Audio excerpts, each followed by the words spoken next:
مساء الخير. النهارده بقى انسوا المطبخ بكل حاجاته، بكل ما يخطر على بالكم.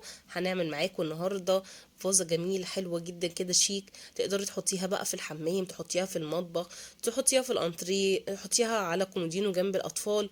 بصوا تنفع في اي مكان. تمام. ولا بقى هي ولا من كرتون ولا قماش ولا اي حاجه.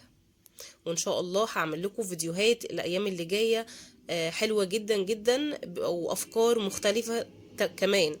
وكمان هنعمل طقم توابل حلو جدا جدا وباسهل حاجه عندك، يعني حاجات من البيت باذن ربنا، مش هنشتري حاجه من بره.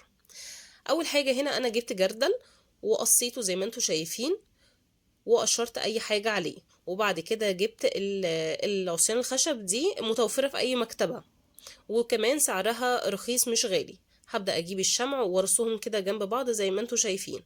خلصت كل الكمية. بصوا شكله حلو ازاي.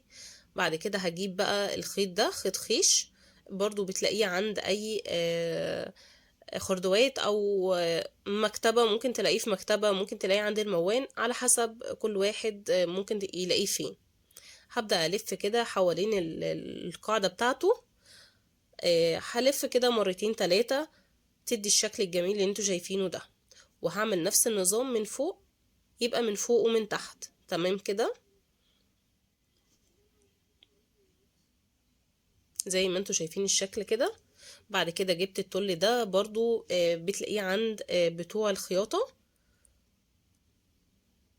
جبته وقصيت على قده، وهبدأ ان انا ارفع كده والزقه بالراحة.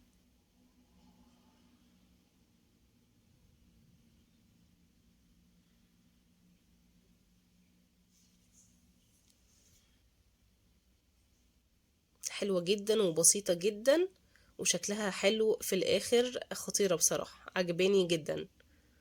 يا ريت تقولوا لي رأيكم في الكومنتات، رأيكم فيها ايه. جبت الولاعة بعد كده، وهبدأ بس ان انا اعمل كده عشان لو اي خيط ليه حاجات من بره كده بارزة، ان انا يعني اعملها بالنار كده.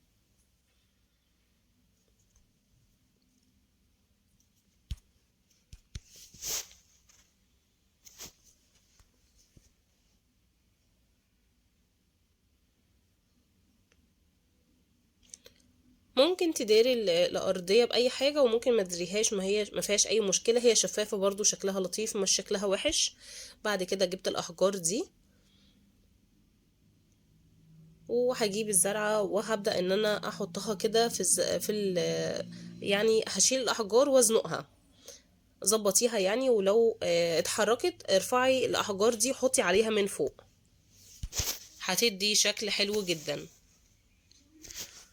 يا رب الفكرة تكون عجبتكم. استنوني في فيديو جديد.